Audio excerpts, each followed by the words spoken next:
Oh, now's where this pro Fairleigh Dickinson crowd can really become a factor.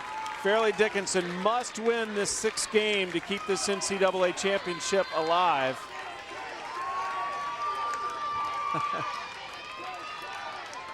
And Fairleigh Dickinson is leading at the midway point here. And back to the leadoff bowlers, Tracy Ganjoin. Trying to add to Fairleigh Dickinson's lead.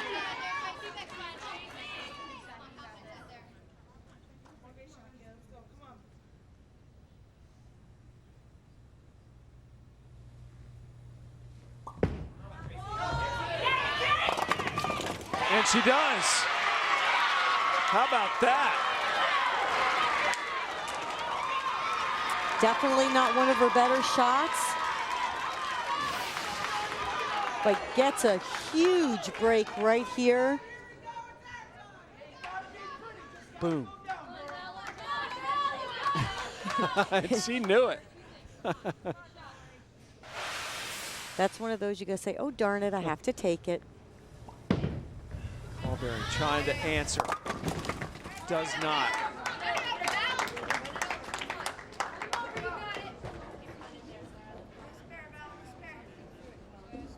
Well, the way this championship has gone, Carolyn, it just seems like we were destined for a final game the entire night.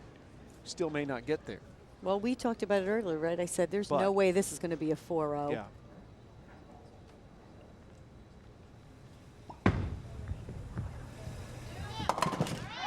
Calberry does pick up the spare. But Fairleigh Dickinson picking up some pins, adding to the lead after the 6th frame. Here's the other thing. How is anybody watching this and not wanting to go into collegiate bowling? Like, if you're a bowler and you're in high school, how do you not want to be a part of this?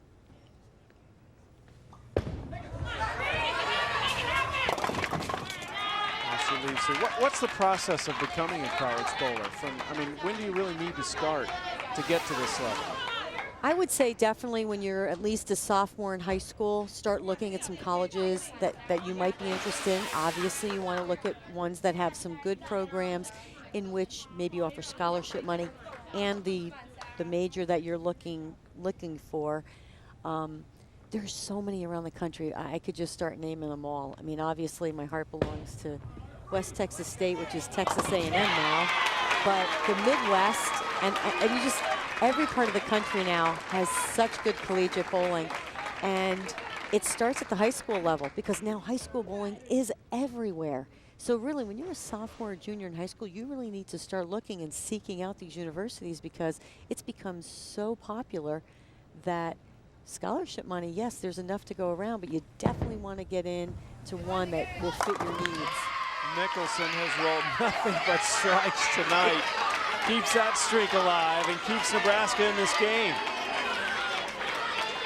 Unbelievable how she has stepped up to the plate and kept this team motivated. Pressure falls back to Carrillo. And she answers it.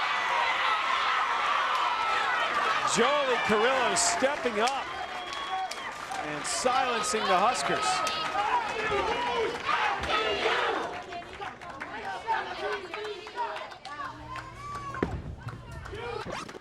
Once again, stepping up to the plate, setting up Fairleigh Dickinson for the foundation frame in the ninth. Look at this. Well, she knew it when it left her hand. When you're pointing the finger, you know it's what you want. Van de Meer.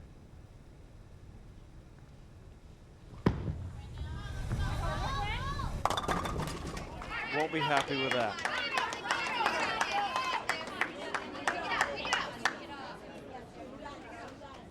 I guess just going a little deeper, Carolyn, as we see this last ball, at what age do you recommend young women start bowling to get eventually to this level? How long does it take? That's a perfect question to ask me so I can sneak my daughter's name in there. Actually, my daughter Alyssa is 6 years old. She's been bowling since she was 3. Wow. I took her to the lanes and taught her how to roll it from the foul line with 2 hands, but I taught her the proper way. Great spare there, great spare.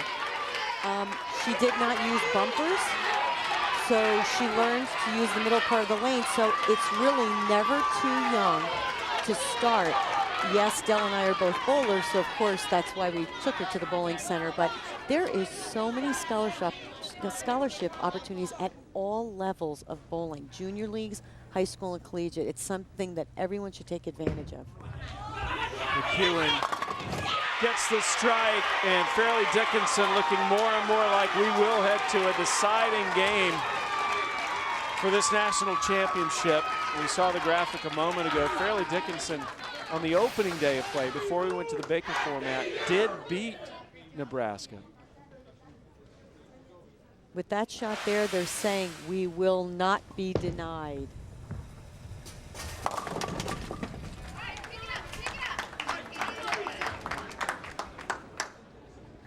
And that will do it. We will go to a 7th game to decide the national championship.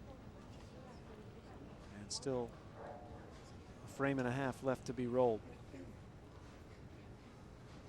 So this one of the few games that didn't go to that 10th frame, but it almost did. But we called the 7-gamer early on. Yeah. We said this will probably go 7 games.